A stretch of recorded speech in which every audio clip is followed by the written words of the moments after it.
Good afternoon, everyone. What a wonderful Saturday crowd we have. Thank you all for joining us for the final day of the Atlantic Festival. We are so thrilled to bring you a timely conversation about the future of the arts at prominent gallery Hauser and Wirth.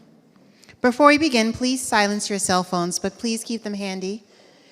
Please share your festival experience on social media using the hashtag TAF25.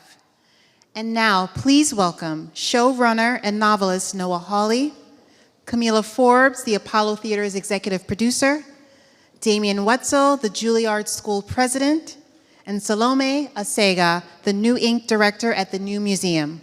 And here to lead the conversation is AtlanticLIVE contributor and host at WNYC, Alison Stewart.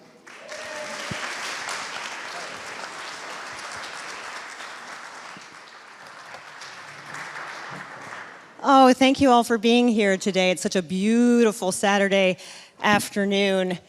The name of this panel is The Future of the Arts in a Changing World. That could mean AI, that could mean politics, that could mean the adaptation for future generations. We're so glad to have this panel with us. So I want to start with just the title of the event, The Future of Arts in a Changing World. This is for all of you. Noah. Future of the arts, question mark? No, the question is, what is the change in your industry that gives you the most hope and the one that gives you the most angst? Well, you know, every era has its masterpieces, right? So we know that we're going to produce those going forward. The question is just how do you produce them given the constraints on the business, the social pressures, et cetera. But you know, usually you find in really turbulent political times that the art gets better, right? Because it's engaging with the world in a more active way. And that doesn't even mean more overtly. It just means that it becomes more vital, the stories we have to tell and the forces against us while we're telling them. So I guess, you know, it's up to us as artists to figure out how to make those masterpieces. And sometimes you got to trick the corporation into doing it, right? And I mean, there's a lot of different ways that we can do it. It just, you know, you just can't be moody about it. You just have to roll up your sleeves and get to work. How about for you, Kamilah? The most angst. Maybe I'll start there. Okay. I mean, I think in our world, and particularly in the arts world, and specifically mission-driven nonprofit institutions right now, you know, there's angst around just the sustainability. Our business model thrives on the notion of private philanthropy, foundation support, government support. And right now, with the turbulent times where all of that is in question, there's a huge question mark around that sustainability model for us to actually do the work. We've seen what's been happening also with the Kennedy Center. These notions and spaces of free thought and free, where thoughts flow freely are under attack and being constrained in a way. So those are the spaces that gives me the most angst, right, are the models themselves. But I think, Noah, to your point, we as artists, as humans, always find notions of reinvention and innovation and inspiration. So I think about, you know, I think big industry or organizations or institutions right now may not be the model where most of the innovation and artistic freedom is happening. I think about what happened at the turn of the century in what we would now call the first nadir, right? Where now, you know, out of that moment grew the Harlem Renaissance, where artists were creating in smaller spaces, in salons, in smaller front rooms of outside of large government support, outside of large institution support. And that's what's exciting to me, because I think that's right. That's where all of the sort of the great juice happens and inspiration happens. So we've just got to keep our eye on what those models are, and I'm excited to take a look at that further. Salome, how about for you?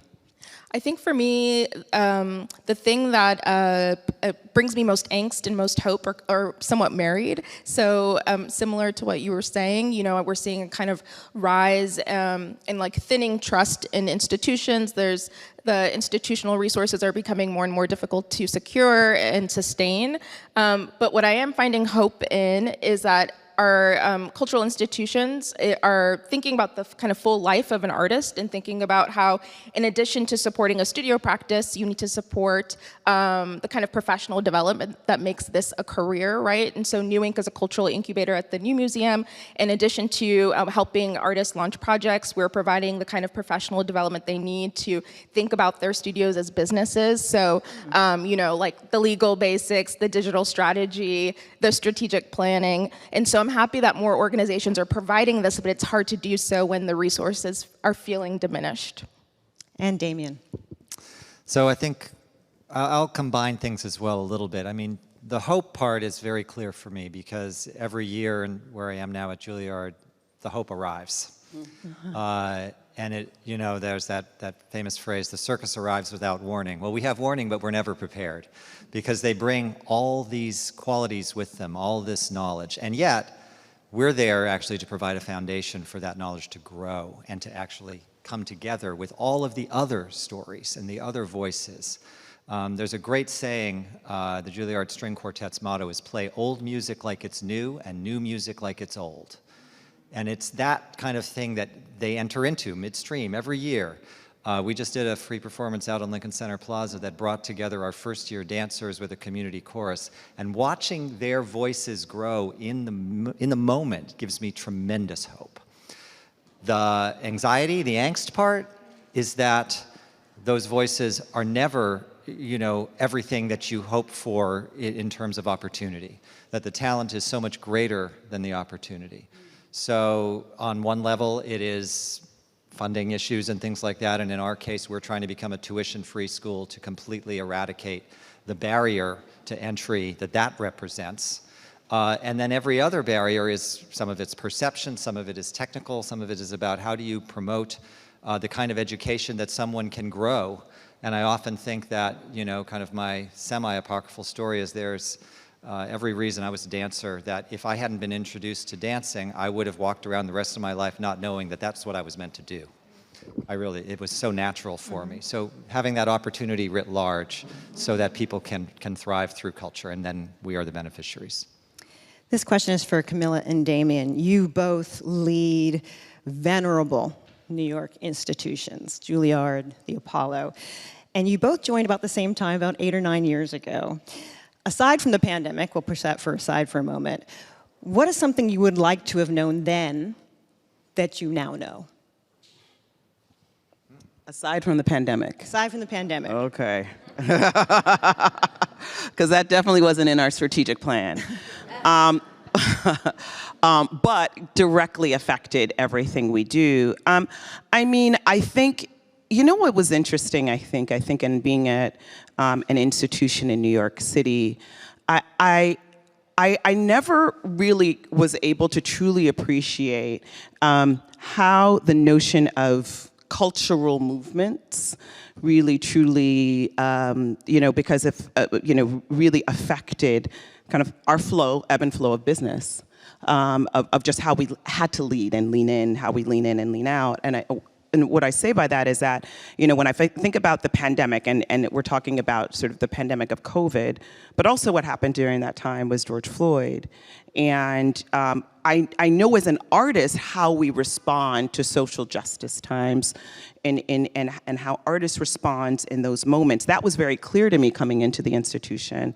But also the other side of it was how the funding streams swing like a pendulum, also responding to those times. That was something that I think that I didn't have a full appreciation of, right? So we saw this huge windfall to Black and Brown arts organizations in 2020, 2021, 2022. And now we feel the pendulum swinging in the complete opposite direction, where myself and colleagues, I'm speaking with other colleagues who are literally trying to wipe their websites of any notion of other. How do we not say that we're a Black arts organization or Hispanic organization or a woman organization where this is what ultimately you were founded on? It was that notion, I think, that I did not have a full appreciation of 9 years ago that I wish someone would have just raised their hand and just whispered in my ear of how to navigate those waters. How about for you? You know, I'd been in and around Juilliard my whole life in a way. When I moved to New York, I came to study at the School of American Ballet, New York City Ballet School, which was in Juilliard. on the third floor. It's since moved to the building next door, and the Juilliard Dance Division got those studios that were rightfully theirs. But I was in the cafeteria back then. I was around the actors, the musicians, the other dancers, and so I felt like I had a very good understanding of kind of the scale of it to a degree. But coming in and actually being in charge as president and trying to figure out how to lead it forward through surprises, like you mentioned, through the pandemic in particular in the first year and a half, and then the period after the murder of George Floyd, and then the recovery from that, all provided ample opportunities for humility and realizing that how little you actually know. So perhaps what I didn't know is what I didn't know. And I preach that a lot, actually, that's the tool of learning. So I think, I felt like I had a very clear sense of where we were going, but actually the flexibility that I actually have come to really value in all of my colleagues, I learned as I went along to some degree. Salome, you were recently announced as the director of New Inc., the New Museum's cultural incubator. This is what the announcement said. As the first museum-led cultural incubator, New Inc. is a not-for-profit platform for furthering the New Museum's ongoing commitment to new art and new ideas. So what's the first thing on your agenda to do? Oh, wow. I have an entire project bucket list of things that I'm slowly checking off. But, I think as a museum whose mission is, to support new art and new ideas, we really are in the business of firsts. I think a lot of my work is being led by curiosity, being led by my nose, right? And just being open to what artists bring me. Before this, I worked at the Ford Foundation, and one of the things we would say frequently internally that is we learn through investment. So the things we don't know, that's where we should lean in and dig in, because we will learn something. And I feel like I've done that in this role. There are some artist case studies I can share. About 12 years ago, an artist named Kevin McCoy wrote the New Museum and said, "Hey, I heard you're starting an incubator program. I have an idea for something. It's kind of a digital ledger." A year later, he minted the first NFT in the theater of the New Museum. And so this is kind of the history of our program at New Inc., that this is a place where people experiment and are, prove that artists are inventive. So what I've done with New Inc. is start a series of public programming, because I think for the 10 years of our history, we've been a secret community of toiling away in the corners of the New Museum, minting NFTs or what have you, doing creative research on AI, and experimenting with headsets. But now there's a public forum for all of this work, and it's a festival called Demo, which happens every June, the first week of June. Noah, you've written several books on your own, and then you've also done Fargo, you've done Alien Earth. Who's watched Alien Earth here? It's good and scary. But with that, you're expanding on a property that already existed. For you, what's essential for you in the end product of Alien Earth, whose origin story comes before it? What's important for you creatively in Alien Earth? Well, to expand a film into a show, there needs to be, even if you, in Alien's case, if you have 60% of the best action and horror around, you still have 40% of what are we talking about, right? What's the show about? And, an Alien movie's a 2-hour survival story, and a show is not that. It's a continuing story about characters who don't die, right, that you have to invest in. And for me, what showed me that there was something there is that when I look at Ridley's movie, and there's a moment in which, the monster is out and Sigourney's almost the last one, and she leans back and we see Ian Holm there, and he is an android, he's synthetic. And you think, oh, I see, this is a humanity trapped between nature and technology, and they're both trying to kill us, right? And I thought, well, that sounds like the Earth that I live on at this moment.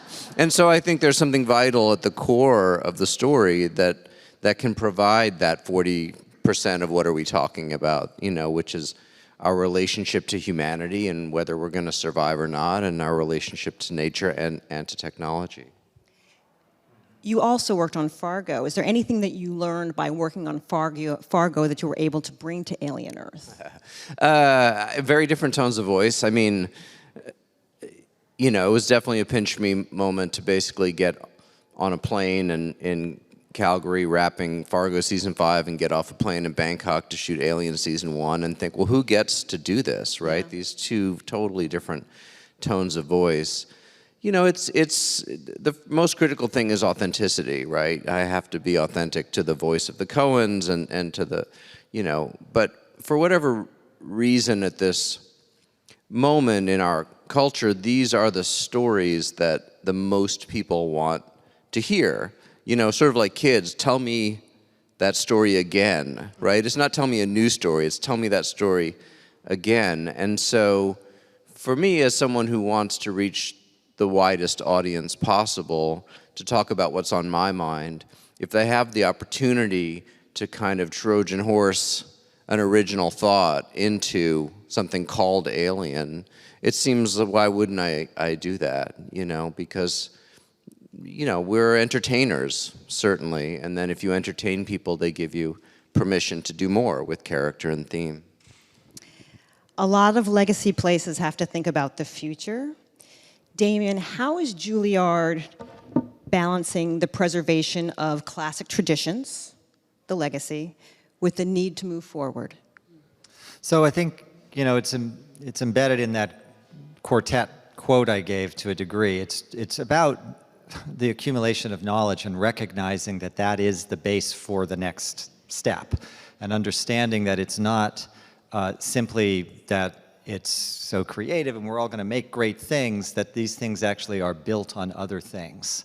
And that sense of respect that is part of the sense of expectation of coming to Juilliard is that whether it's in drama, and I'm looking at our Dean and Director of the Drama Division, Evan Yanulis, sitting there, and the core kind of work that goes on long before they're on a stage at Juilliard, they are being given the food, essentially, to succeed.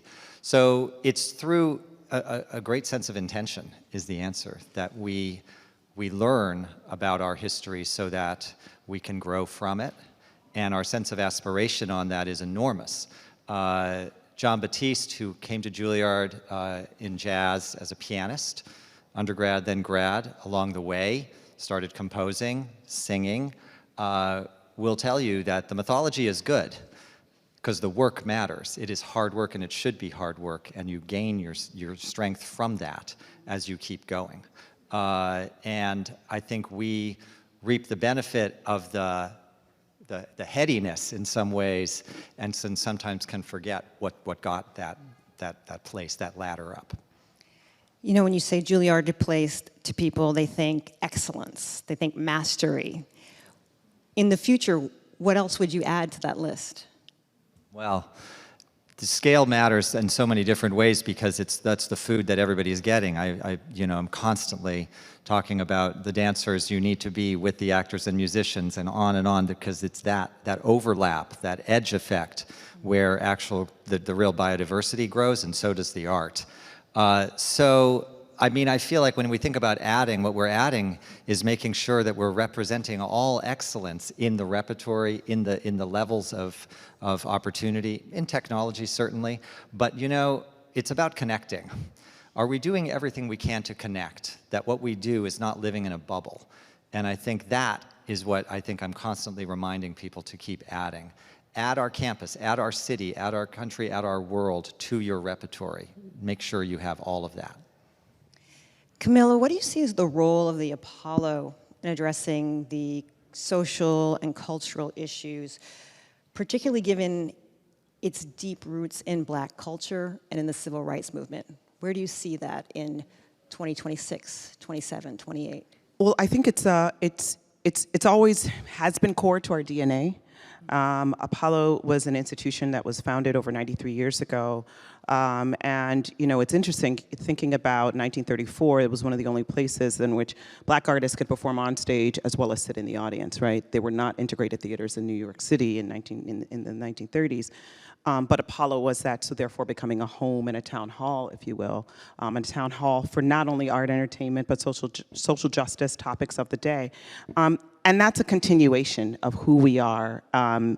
It's part of, in order to also remain in that space, it was important when we named our first artist, and we started an artist in residency program in order to make sure that we as administrators and curators, that what was happening on the stage was not only coming from our singular point of view, and how we can open that up. And so our first artist in residence that we named several years back was a writer, and it was Ta-Nehisi Coates. And what was interesting in that is because he sits at the intersection of many different worlds, as a journalist, as a novelist, as a poet, as a speaker, as a thinker. And that was also an effort that as our artist in residence, there was a host of programming that we could build around him and his school of thought. And a lot of that became speaker series. Some of that was very artist-driven. Some of it leaned into politically driven, and we found a wealth of programming that flowed from that. And that was a very intentional choice in order to continue in that legacy of where we are the town hall, right? Where arts and activism speak really one language. Salome, the new museum is going to reopen. It's going to be 60,000 square feet. There are 4 museums by the end of 2025, which will reopen. First of all, was it time? And what do you hope you can accomplish at the new museum that you wouldn't have been able to before? Yeah, so this will be New Ink's first purpose-built home within the larger umbrella of the museum. So it's a big deal for us, for this program in particular, to return. I personally have never physically worked at the new museum because I started in the pandemic and then demolition started. So I'm personally just excited to work from there. But when we, I know, but when we move back, new museum, the top 3 floors are thought of the kind of brain of the museum. They're more about production and prototyping. And so the New Ink floor will have a fabrication lab and a media lab. So it's not just a space for incubating ideas, but a place for now materializing the projects you're working on. So that's what I'm most excited about. Noah, streaming. Let's talk streaming. First of all, what do you like about streaming as a creator? Well, I mean, access, I think, it is, there's a democracy to it on some level. I mean, in its origin, everything's an act of capitalism at a certain point, and, now people are spending arguably more than ever, in order to watch 3 different things, right? So, but, I do like that it's global, right? And so we can premiere day and date around the world. That's a thrilling thing that we didn't really have in the past, and kind of blurs the line between, if I want to make a movie, I already do work for the small screen, so I would want to make something theatrical because it's just a different medium. If it's TV, movie, it's TV, and I already do that, so. What do creators need to be careful of when they get involved with streaming? That's an interesting question. What do they need to be careful of? Can you drill down a little bit?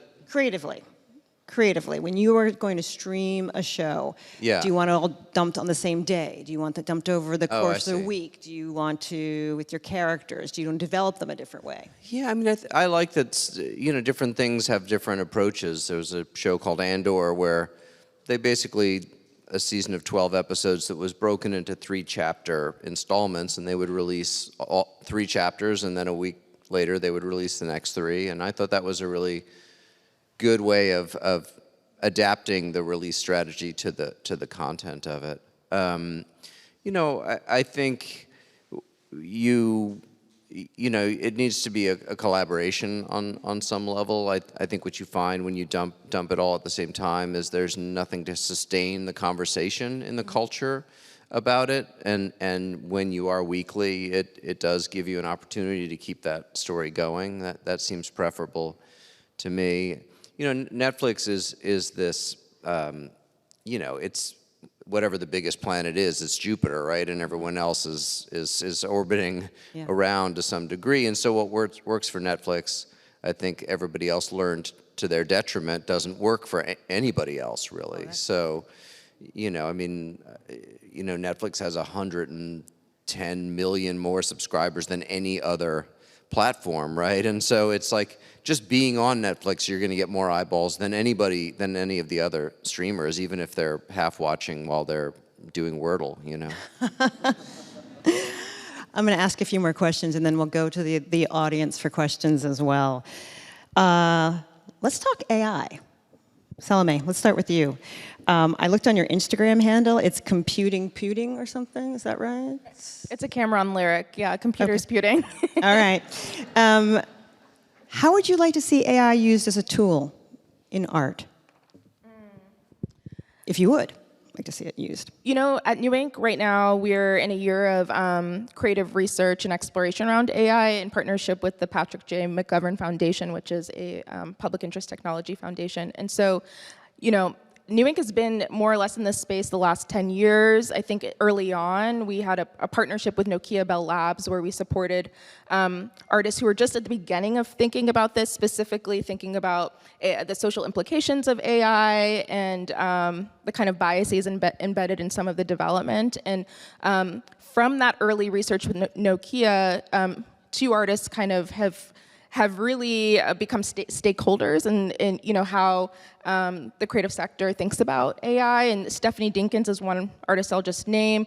At that time, she was conducting interviews with a humanoid robot named Bina48 who presents as a Black woman.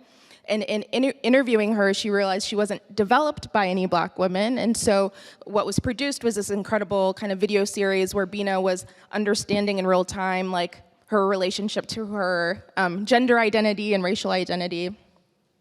I think now, you know, we've moved past a lot of those kind of initial conversations around bias. I think, like, even my auntie knows, like, she texts me and knows about bias in AI, you know? So, like, I feel like that we have more grounding for that kind of discussion, but now the artists are thinking about kind of their relationship to AI and big technology companies that are firmly planted here. And so that's, I think, what we're exploring this year is how do we work with these tools that are not going to go away, right?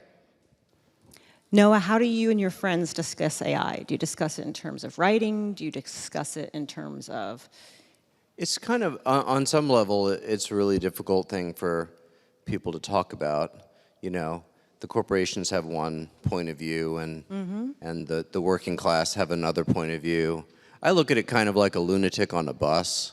You're like, which way is he gonna go? You know, like, is he gonna say interesting things about bridges, or is he gonna kill us all? You know, so I don't know. The jury's still out for me as to whether this is gonna be a really useful thing.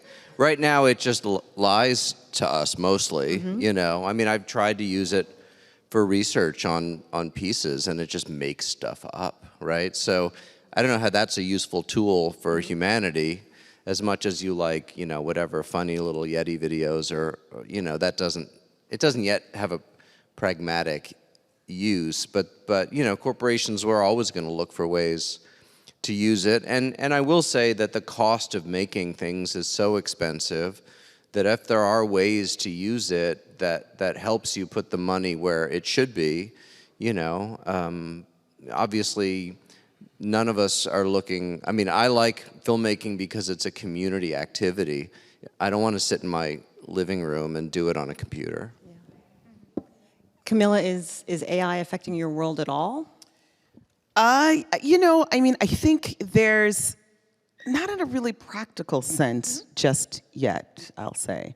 I mean, I think that the notion of it being a tool in other spaces, I think people are more skeptical about it, just because of that. I think that the notion of, you know, live events, there's a requirement of the people and human interaction.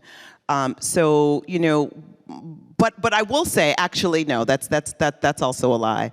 When I think about, we were, you know, to the point of like lying, we had this whole like marketing campaign that we were rolling out, and I remember there was a whole AI, we come to find out in the meeting, there was a whole AI-driven like engine behind it, simply because there were just literally gaps and untruths, right? Which, to me, the fear that we have is that it's going to replace humans, and obviously, it's irreplaceable. The human interaction, for us to even catch the fact that there was complete gaps in this campaign, you know, required our eyes on it. And so, yeah, I mean, that's where I'm seeing it now, but. Yeah. Damian, are you seeing it at all? Sure, I mean, lots of different thoughts. First of all, the mistakes speak loudly. From an educational point of view, deep worries that people need to learn things, actually learn them and be able to use them and interact with knowledge. And I think in that frame, we're working very hard to you know, make sure that that doesn't just fritter away. It's a community activity. It's also about that sense of humanity. You know, I was at something where a friend of mine was also there, and she was speaking, and she said, there's so much talk now in this space about putting humanity into AI. And she was like, I'm a little more worried about humanity into humanity right now. Yeah. And I look at that with young people, and the ability to focus, the ability to actually know something, the ability to use that knowledge, the ability to actually take it somewhere, and that's my framework. And I've had just hilarious instances where it's just totally wrong. I was listening to Billy Joel's song that he wrote about 2 years ago, turn the lights on, turn the lights back on, and suddenly this beautiful cello line came in, and I was like, I wonder who that cellist is. So I asked ChatGPT, and it said, Yo-Yo Ma did the line for Billy Joel's thing. And I'm like, wow, and I actually know Yo-Yo, and I work with him, so I texted him, I was like, how is it you didn't tell me about this? No answer. And I'm just like, so I asked ChatGPT again like the next day, and they're like, I'm sorry, I was wrong, and it just keeps going. And it's like, if this is actually the base of knowledge, we're obviously not getting the right answers, and maybe they'll fix that. I'm told they'll fix that, but it's the bigger things that I worry about. told you that it fixed it, right? Yes. No, people who fund it, but. Let's go to the audience for questions. Hi, thank you so much for this panel. Terrific. After the 2016 election, Alexandria Ocasio-Cortez was asked how she felt about the results. And she said, well, we're not in a free fall to hell anymore. And, you know, there were different results, obviously, in 2024. And you guys have, different panelists have spoken to this in different ways, but I just wanted to hear a little bit more about this. I think one of the most astonishing things to me over the last year has been the basic tenets of the social contract in America, i.e. diversity, equity, and inclusion, that I thought were just settled. This is part of our society, we're moving forward, are under attack.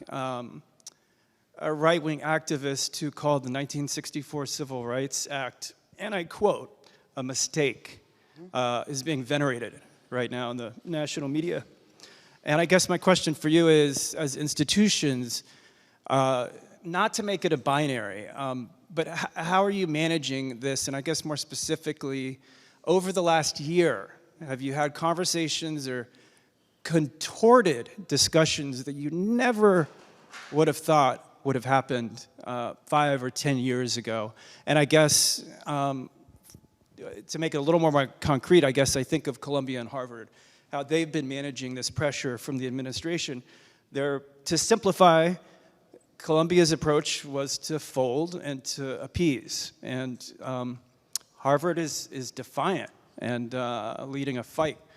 So I just wanted to hear how institutionally you guys are managing this. How has the last year been for you?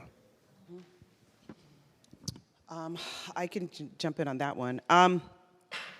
I would say is that, yes, there has been very pointed conversations happened internally, also with colleagues. And just to be even clear, I think there's a real conversation around safety.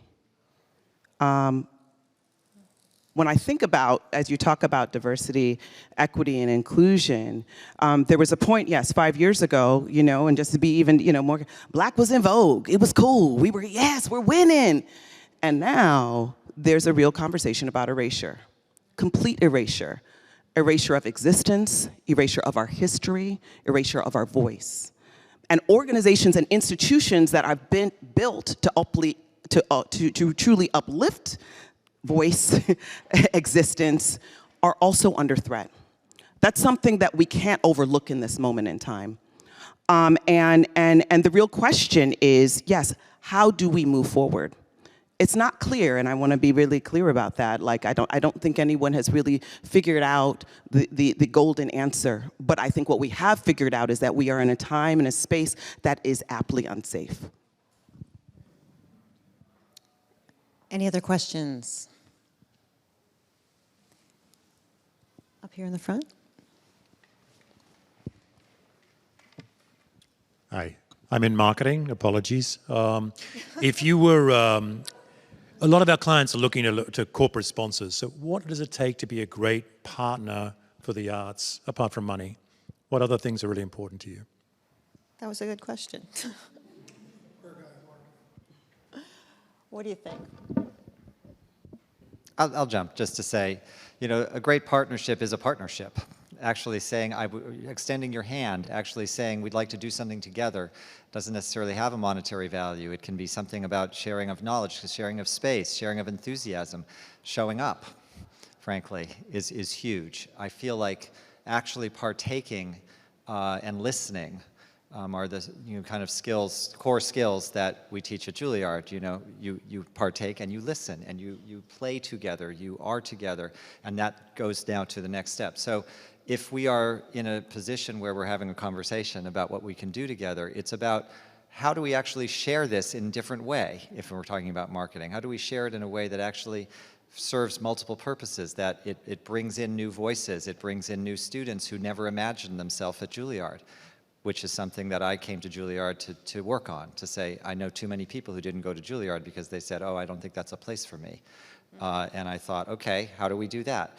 And I think that there's so much in the aggregation of talent that we can all benefit from each other. I think, flip it around, how can we be a good partner? And that is about talking about art as service, art as ecumenical duties. What can we do to help someone else's situation, or to be a part of something that's growing, or to just simply be present? We've got time for one more question.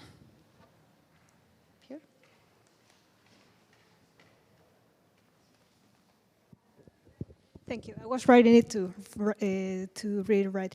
As leading institutions in art and culture, how have you considered safeguarding critical thinking, collective work, horizontal collaboration, and setting limits on the incompatible values of capitalism, that it's competition, everything has to be fast, everything has to be for profit, when art, it's fundamented in values that makes us human, that it's contemplation, that it's hard work, as in education, etc.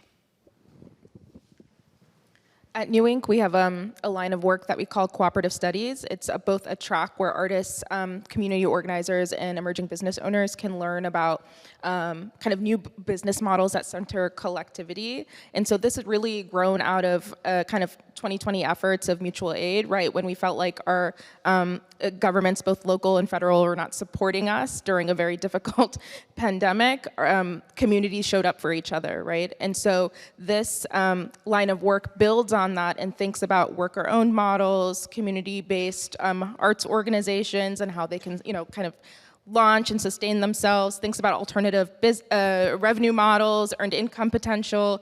And so this has been a track we've been running for 3 years, and we're seeing more and more established organizations come to New Inc. for this specific line of work, which is really cool. And I can also share at the Apollo, we really made a real conscious effort about artist-centered and process-centered.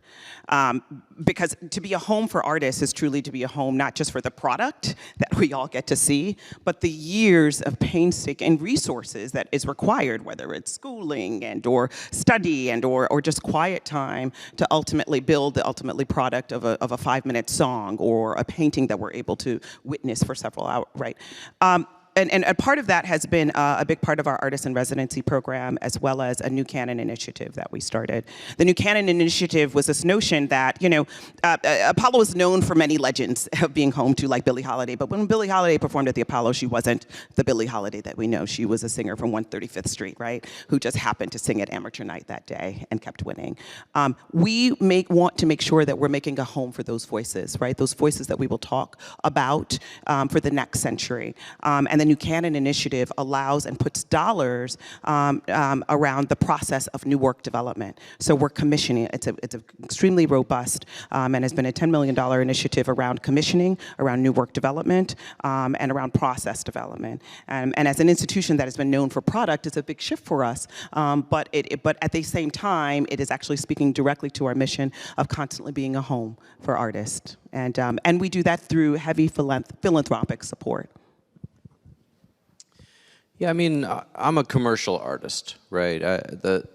Both as a novelist and as a filmmaker. And on Fargo, I've told 51 hours of stories about the evil of capitalism, right? But my money's on capitalism. It's not going anywhere, right? So I think as artists, the key is not to put your head in the sand or take a political position against it. The key is to go, how can we make it better? How can we make great art within it, right? How can I use the title Alien to tell an original story that feels really vital to people, right? It's the subversive act of it on some level, while still being realistic about, well, if it doesn't make any money, probably the phone's not gonna ring next time, right? So it's just harder, right? But we do hard things all the time. So that's what I would say is, you gotta embrace it, because if you figure out how to make it work for you, now you have control.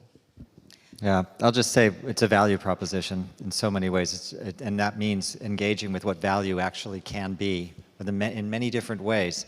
There's scale, there's something large, there's a small, beautiful thing, and understanding that you want to actually engage on every level in a deep way and have that deep experience through art and culture that I think about a lot in that context. We've got about 5 minutes left, and the title of this is The Future of Arts in a Changing World. You're all busy. You all said yes to this panel.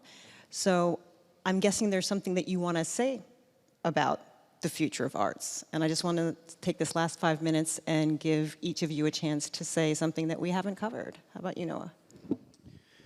Well, I'm concerned with arts education. I think art shows children that there's more to life than the concrete, and it's from that imagination and that art that we have the big ideas, that we innovate, that we imagine a future that's different than the present. And so for me, the future of art really has to go back to the nursery and the elementary schools and for all over the country, all over the world, of really getting children to engage and to think about the possible, right? So that's where I focus.